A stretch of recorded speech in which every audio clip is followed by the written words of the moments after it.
krisis pendidikan Indonesia. Cukup. Kelompok yang lain?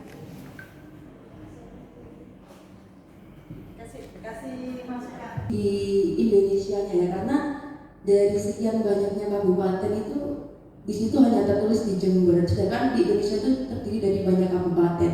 Nah, dari 40.000 di Jember itu saja tidak bisa mewakili dilema pendidikan yang ada di Indonesia. Barangkali di kabupaten di seluruh Indonesia lebih banyak anak yang punya pendidikan daripada 40.000 anak yang tidak berpendidikan di Jember.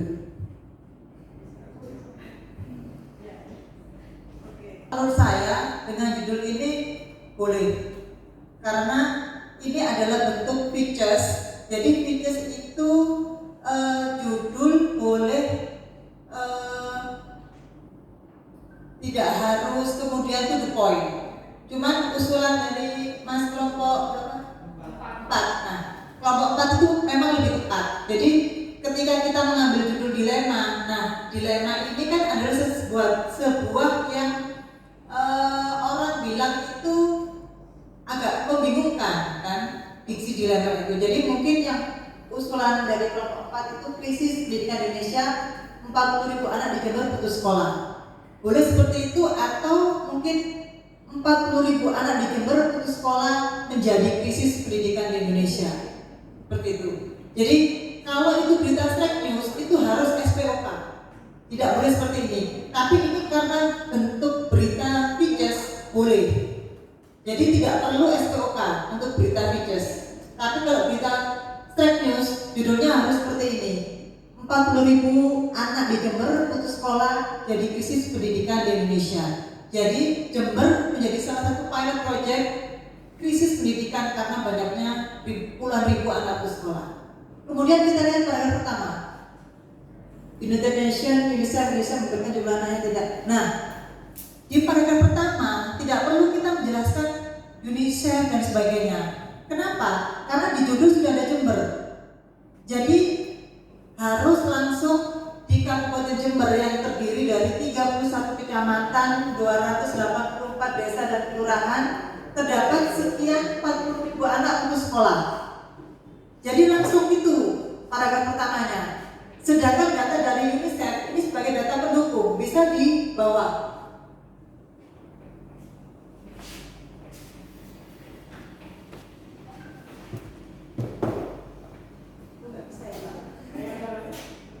Ya, jadi antar paragraf itu jangan terlalu banyak seperti ini.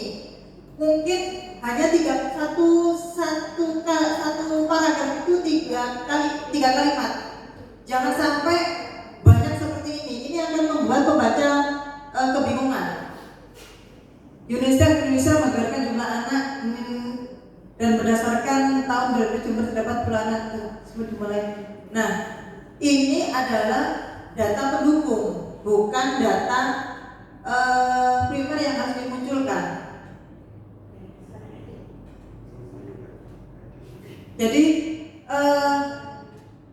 ini bisa menjadi data ketika ada tambahan. Jadi mungkin lebih baik ini data dari Susenas tahun 2020. Nah, tahun 2020 dan sekarang tahun 2023. Jadi kalau bisa mengambil data itu yang paling dekat dengan, kalau tidak ada data Susenas, mungkin data Dinas Pendidikan tahun 2022 itu di BPS Jember Dalam Langkah sudah ada. Jadi usahakan data itu tidak basi ya. Jadi data yang terupdate yang harus kita ambil. Karena dengan memakai data 2020 itu orang ini kan sudah 3 tahun ya. Artinya data itu sudah dinilai tidak relevan untuk dijadikan sebuah data pendukung pemberitaan.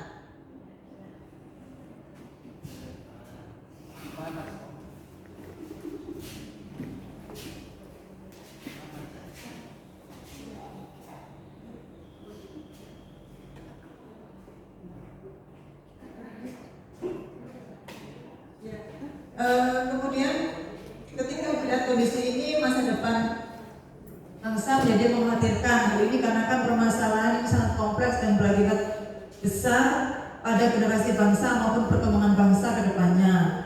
Hal ini juga bertentangan dengan amanat konstitusi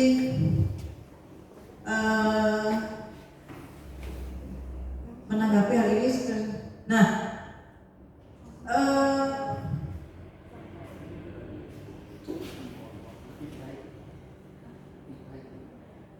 sekolah, kemudian ini terus ke bawah, yang memiliki peranan penting dalam masalah ini terlebih meninjau dari hak otonomi daerah yang tercantum dalam undang-undang. Kemudian ini wawancara dengan dari Mas Supran Makmur sama ini ya, yang apa yang tadi itu ngambil di Google ya. Oke, ya kalau dari wawancara sudah bisa menjadi referensi terkait langkah diambil pemerintah menyikapi permasalahan itu. Ini kemudian ini juga UNICEF. Oke. Ini kan Jember. Jadi usahakan narasumber itu tidak perlu jauh-jauh dari Jakarta. Pengamat kita ambil dari Universitas Jember, sudah benar Mas Pranakmon. Kemudian tidak perlu dari UNICEF. UNICEF tidak akan tahu kondisi anak putus sekolah di Jember. Mungkin kita bisa wawancara tokoh agama ya Mas ya. Tokoh agama. Soalnya kalau mungkin dari ini, memang Pemkab Jember itu mengambil kolaborasi bersama UNICEF. Jadi kan UNICEF di Indonesia ada perwakilan salah satunya di Jember. Jadi sebenarnya proses mengenaskan masalah itu dimulai dari pendataan dan salah satunya berkolaborasi bersama UNICEF. Makanya kami itu ngambil kayak dari UNICEF. Dari langkah yang diambil saat ini berkolaborasi bersama UNICEF. Apakah memang ada program? Ada. Tapi baru sebatas uji coba. Nah, ya artinya oke lah. Tapi yang lebih memahami untuk menjadi narasumber adalah mereka yang tenaga teknis di UNICEF yang sudah di Jember. Artinya mereka sudah melakukan survei, sudah melakukan pendataan dan sebagainya. Tapi kalau dalam taraf apa namanya, yang masih pejabat di tingkat UNICEF, saya yakin dia hanya menyampaikan permasalahan umum, faktor dan kendala secara normatif, tapi tidak bisa melihat bagaimana sih pendidikan anak-anak utamanya di pelosok pedesaan di Kabupaten Jember. Karena kan ada beberapa daerah, terutama di daerah yang mayoritas suku Madura, itu biasanya setelah SD belum sampai lulus dia sudah dinikahkan. Dan hal-hal itu yang kadang tidak dipahami oleh orang-orang awam atau pengamat-pengamat yang dari lembaga-lembaga seperti UNICEF. Oke, lanjut. Nah, oke. Jadi usahakan dalam sebuah berita itu ada program atau upaya. Ini tadi saya lihat memang ada program dari UNICEF begitu ya, untuk melakukan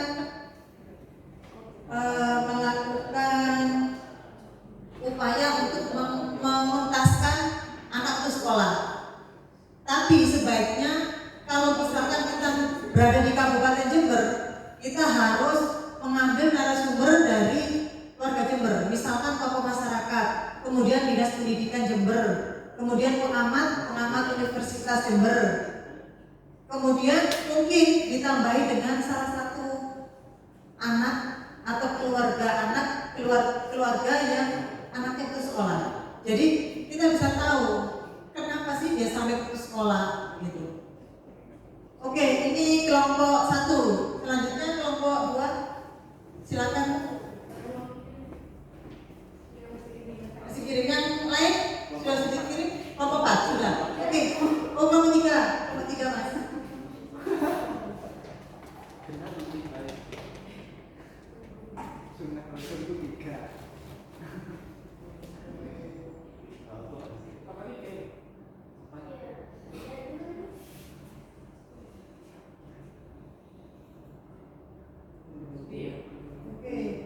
Kelompok 3, pencegahan kekerasan seksual di Universitas Jember melalui fisik Satgas PPKS.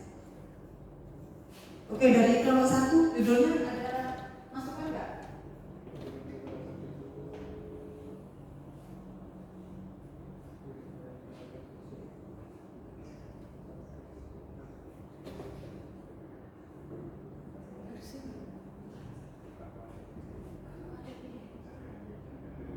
Kasih masukan nggak apa-apa, nggak ada salahnya, semuanya benar kasih masukan. Pencegahan kekerasan seksual di Universitas Jember melalui visi Satgas PPKS. Mungkin dari saya belum nggak ada terlalu masukan sih, karena mungkin kalau saya ambil tema yang serupa, saya juga ambil judul yang demikian.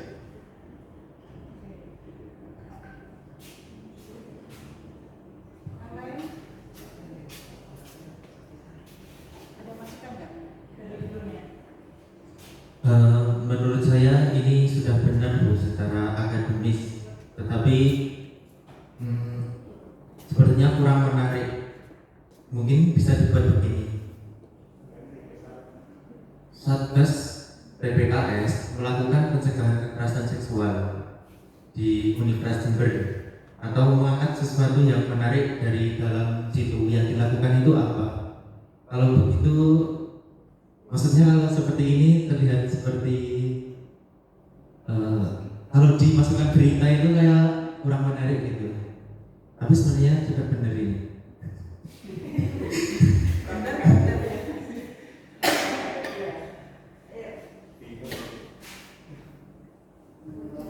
Ya, judulnya kira-kira menurut Kalau saya tadi setuju saya tadi setuju, tapi kalau saya tuh lebih ke judulnya terlalu literal. Jadi orang kalau bisa aja orang tuh membaca judulnya aja udah kayak oh isinya kayak gini. Jadi tidak menimbulkan curiosity, apa sih curiosity? Keingintahuan orang-orang gitu loh Bu. Jadi orang lihat judulnya aja udah tahu kemungkinan tidak akan klik beritanya gitu. Makasih.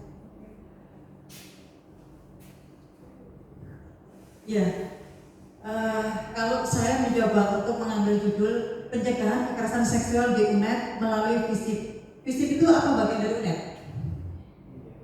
Iya. Kenapa nggak langsung saja FISIP UNED gitu?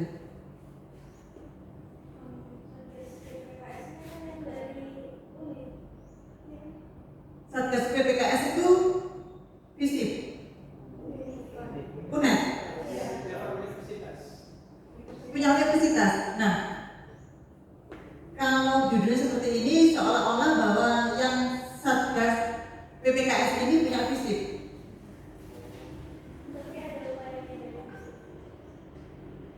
Ya, sama seperti kayak rektorat itu kan bawahnya ada dekanat, ya begitu ya. Jadi kalau menurut saya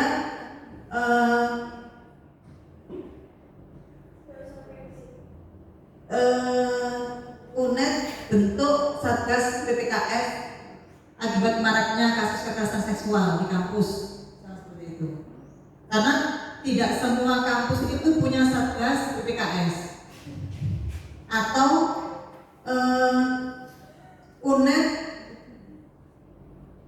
bentuk Satgas PPKS cegah kekerasan seksual di kampus. Jadi kalau ingin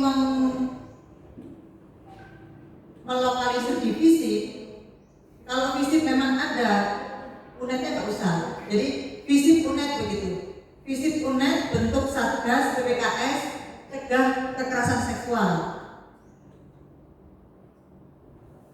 Jadi kalau seperti ini, jadi seperti saya sampaikan bahwa kalau melalui FISIP Satgas PPKS, artinya Satgas ini punya fakultas.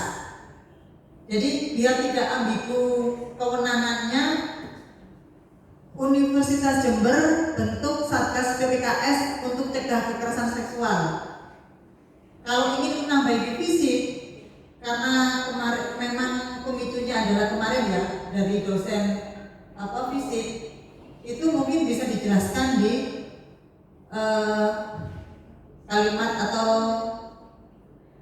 pendukung pemberitaan paragraf yang pendukung di body berita. Nah, dosen kamu kasih ini lah.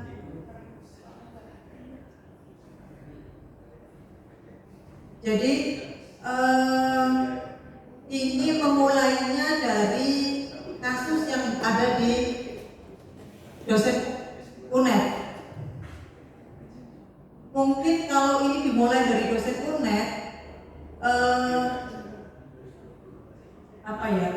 judul itu bisa dimulai dengan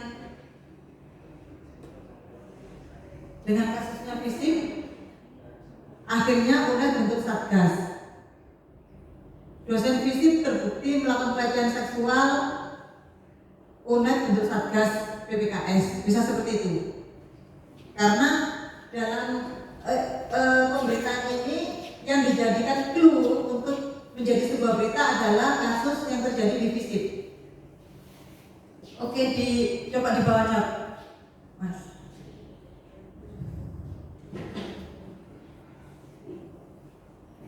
Nah, seharusnya berita ini terkait dengan pembentukan satgas dulu yang disampaikan.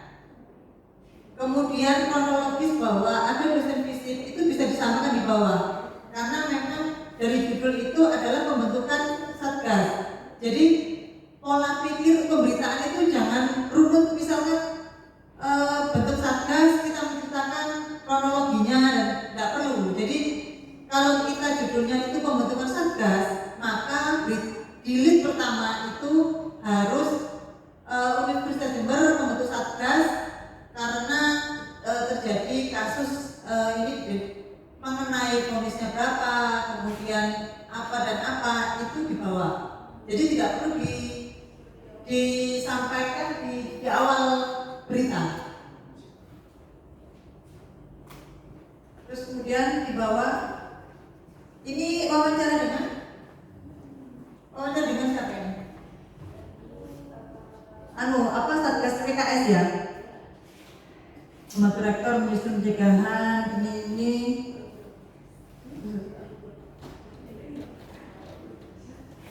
Oke, lanjut.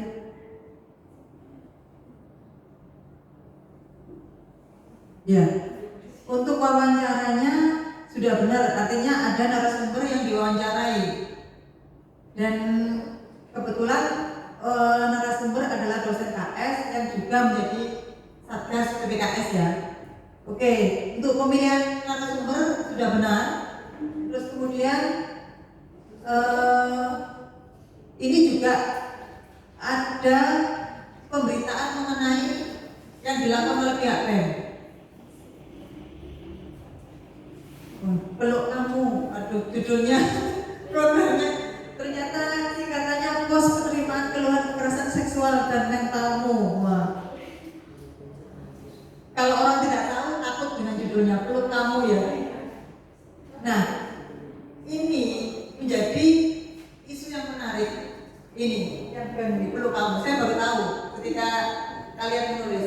Ini menjadi menarik ketika dipublish dan orang akan ketika judul peluk kamu, orang kan maksudnya apa ini? Nah, itu yang akan membuat pembaca itu akhirnya membaca sampai tuntas. Nah, sebenarnya kalau misalkan kalian bisa membuat sebuah berita, nah program peluk kamu itu juga menjadi salah satu bisa diberitakan bagaimana upaya dilakukan BEM FISIP supaya pelecehan kekerasan seksual itu bisa ditekan. Nah ini menarik ini. Dan saya yakin tidak semua fakultas akan memiliki program seperti ini. Ya. Oke. Lanjut di bawah.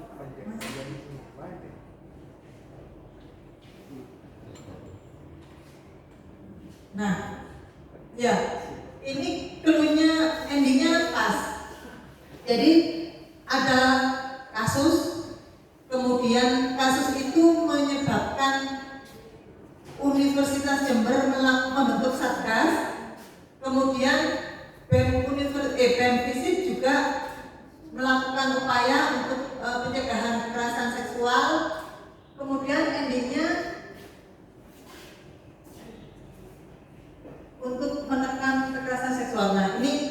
sudah alurnya sudah benar, cuman yang tadi itu. Jadi kasus vonis dan sebagainya itu tidak perlu dimunculkan.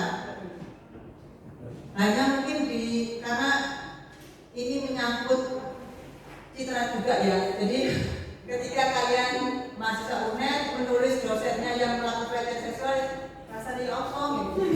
Jadi cukup salah satu dosen fisik UNED gitu aja. Tidak perlu, kalau mau menyebut juga boleh karena sudah vonis tidak masalah. Tapi kalau menjelaskan detail secara dia divonis, kemudian kronologisnya seperti apa, itu tidak perlu. Oke, yang kelompok 2. Kelompok 2. Kelompok 1, 3 sudah.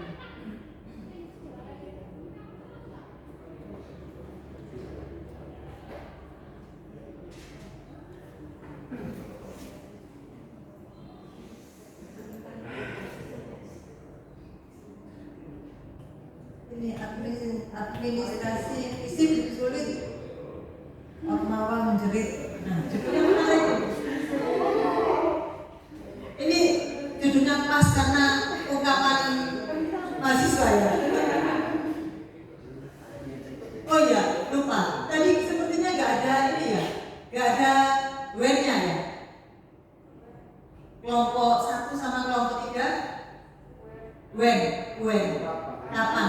Nggak ada.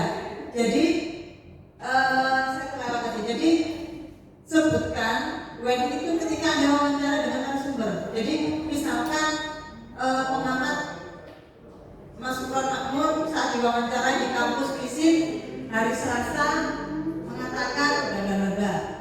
Nah, jadi orang bisa tahu bahwa ini adalah wawancara hari ini, bukan wawancara kemarin atau kemarin-kemarinnya. Jadi yang tadi kelompok 1 juga tidak ada ya? Kapan?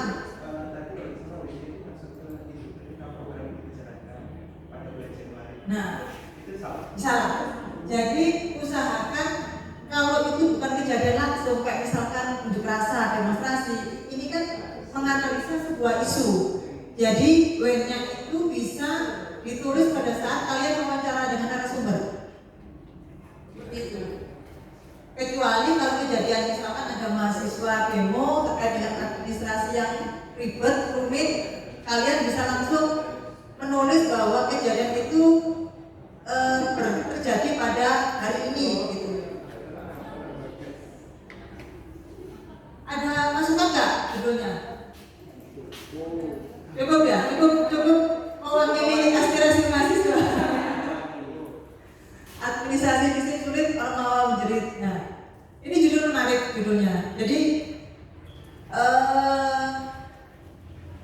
orang akan tertarik untuk membaca, begitu.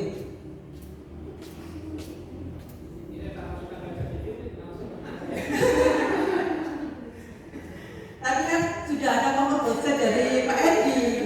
Jadi mungkin saran saya juga kepada humas atau fakultas ya. Jadi ketika adik-adik ini menulis berita yang kemudian mengkritisi, jangan langsung di-cut, jangan langsung di-drop.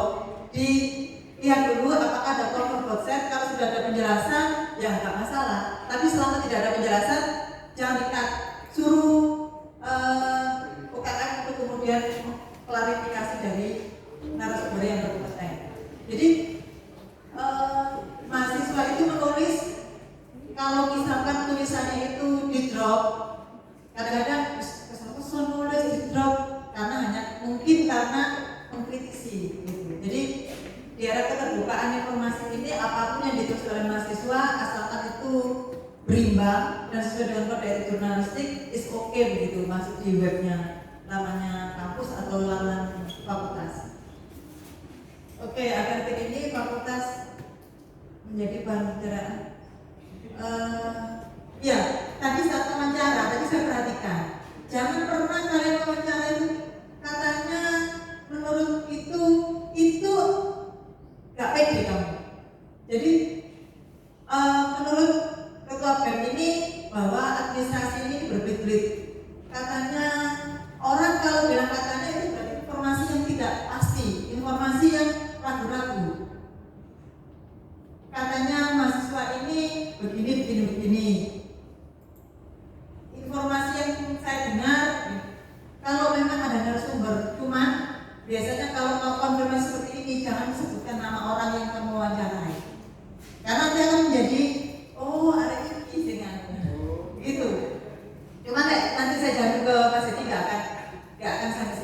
artinya ini kan sebuah informasi yang mungkin hanya miskomunikasi. Jadi seperti yang saya dengar tadi kan mungkin miskomunikasi.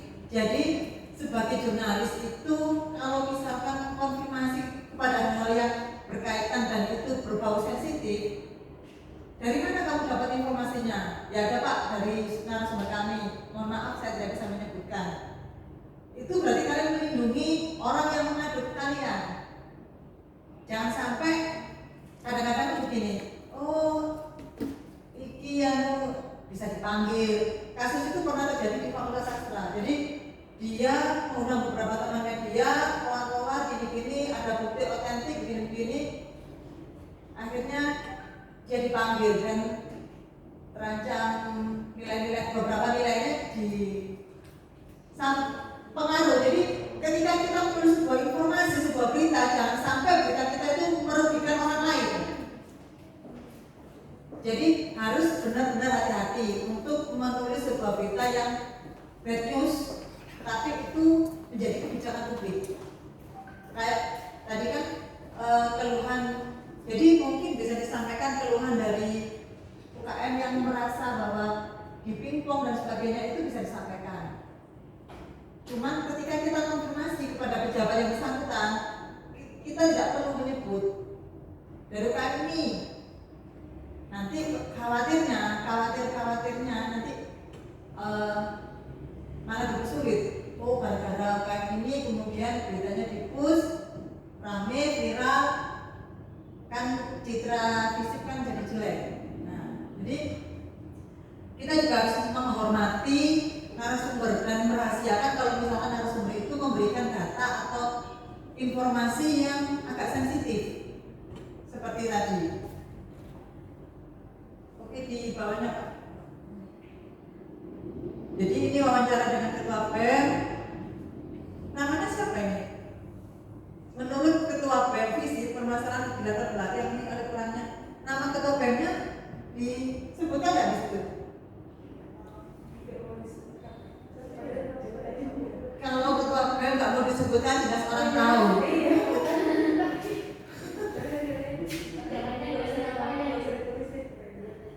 Kalau misalkan tidak mau disebutkan namanya, informasi dari BEM, salah satu anggota BEM, jangan disebut ketua BEM kan tahu semua nanti. Nah, kalau ketua BEM meskipun tidak disebut, mereka yang tahu, oh ini ketua BEM itu.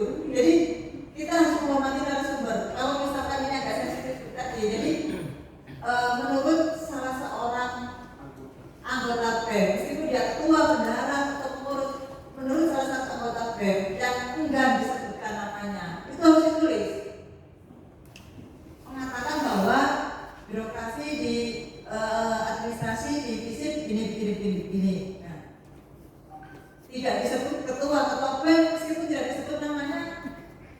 Kebetulan saya tidak tahu ya ketua BEM FISIP sekarang, tapi mahasiswa kan tahu. Nah, ini juga menjadi bahaya kepada ketua BEM-nya. Gak bisa Pak, kalau oknum itu berbuat jelek Pak.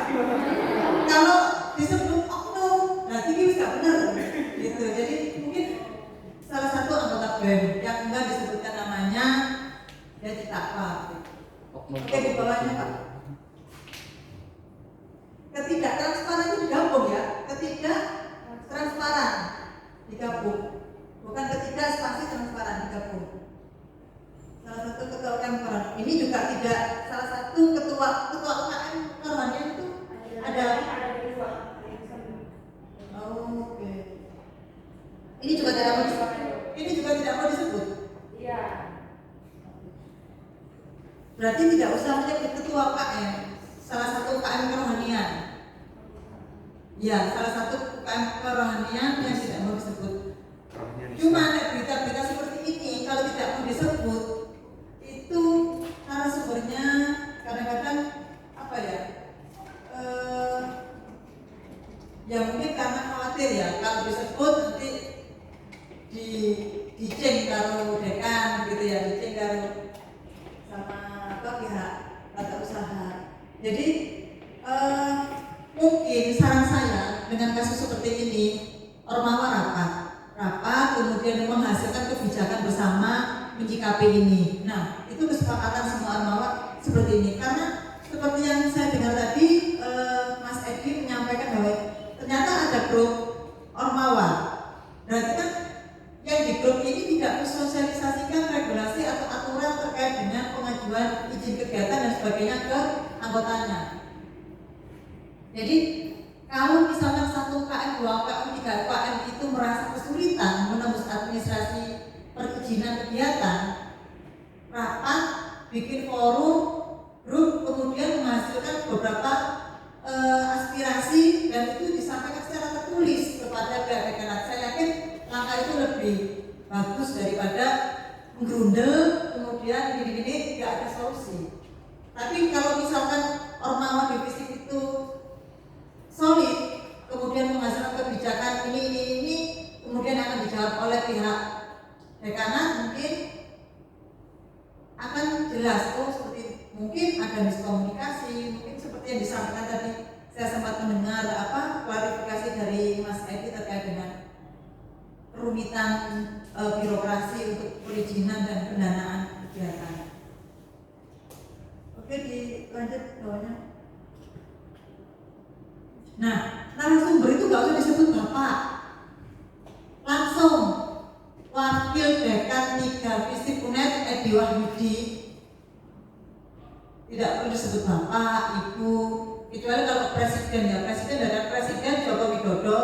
Kadang saya pun tidak pernah menyebut Joko Widodo. Presiden Joko Widodo di Jember mengatakan bla bla bla, terus mungkin dari beberapa paragraf Jokowi mengatakan gak masalah. Jadi di pemberitaan itu tidak perlu Ibu, Bapak, Kakak, Adik, tidak perlu, langsung menyebut namanya, jabatan, kemudian langsung namanya. Informasi tersebut perlu bukti konkret, ungkap Bapak Edi. Nah, nggak perlu Bapak Edi, langsung gitu aja. Tidak perlu Bapak Edi selaku wakil, langsung Wakil Dekan 3 Visip Edi Wahyudi membantah terkait dengan kerumitan birokrasi di kampus Visip. Kemudian penjelasannya disampaikan di bawahnya. Dan nama itu jangan berulang-ulang. Menurutnya kemudian yang mengatakan begitu. Ini menurut Bapak Edi. Di bawahnya disampaikan oleh Bapak Edi. Biar pembaca tidak bosan. Jadi yang mengatakan ini karena yang pertama kan disebut Wakil Dekan 3 Edi Wahyudi mengatakan di bawahnya itu tentu kan Edi Wahyudi yang menyampaikan. Jadi tidak perlu disebut ulang. Biar tidak mubazir. Oke, dilanjut di bawahnya.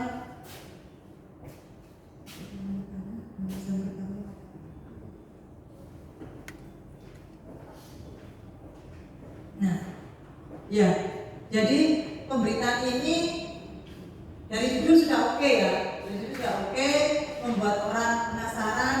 Cuma dari tataran isi berita itu mungkin untuk narasumber yang anonim itu juga disebut Ketua BEM Visip, tapi tidak ada namanya. Jadi kalau misalkan dia tidak mau disebutkan menurut anggota BEM yang enggan disebutkan nama. Jadi kita nggak bertanya. Kalau tadi sepertinya kemungkinan ini lupa menyebut namanya. Ternyata setelah saya tanya tidak mau disebutkan. Jadi pembaca itu agar sama gitu. Kalau saya baca tadi kan kemungkinan ini namanya lupa. Ternyata setelah dijelaskan oleh kelompok yang menulis memang tidak mau disebut. Jadi harus ditulis yang enggak disebutkan namanya. Gitu.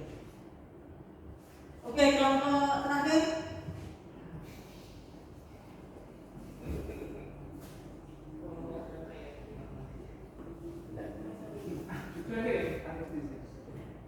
Sudah pasti ini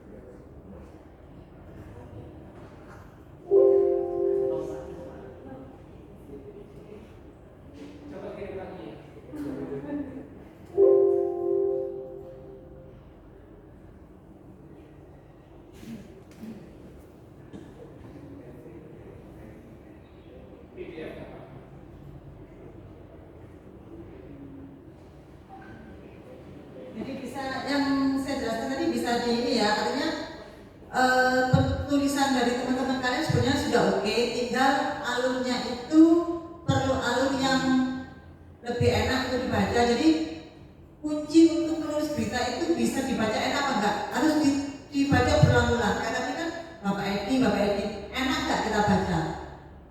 Jadi kita harus membaca berulang-ulang.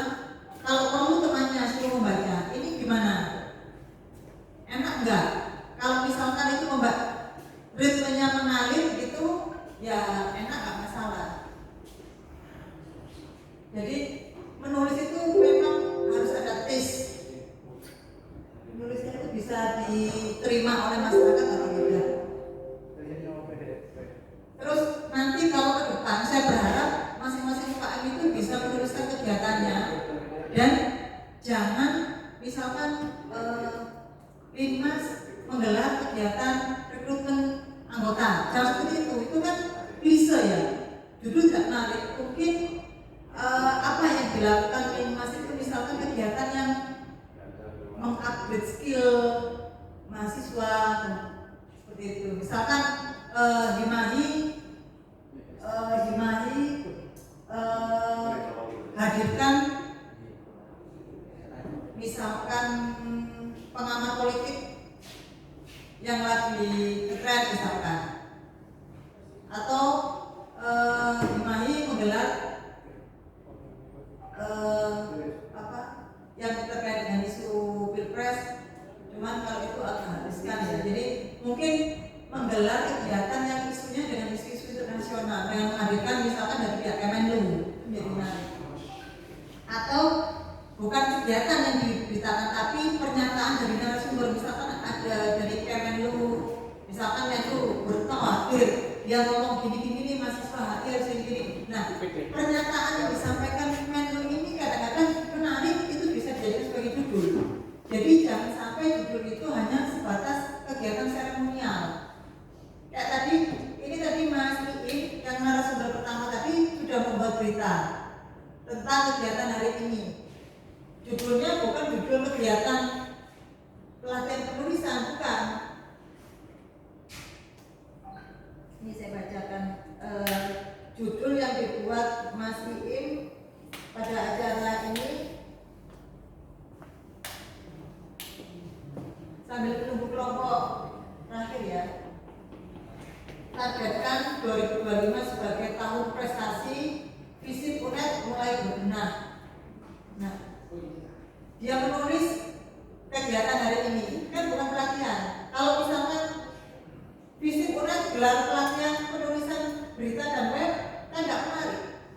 Tapi dia membuat berita dari statementnya Mas Edi, Wakil Dekan 3. Tadi kan menyampaikan seperti itu. Targetkan 2025 sebagai tahun prestasi, visi UNED mulai berbenah. Jadi kan substansi yang dibuat judul, bukan acara seremonial, itu menjadi menarik ketika nanti dibaca. Nah, oke, ini kelompok terakhir. Universitas Jember, kampus asli yang siap menghadapi cuaca panas.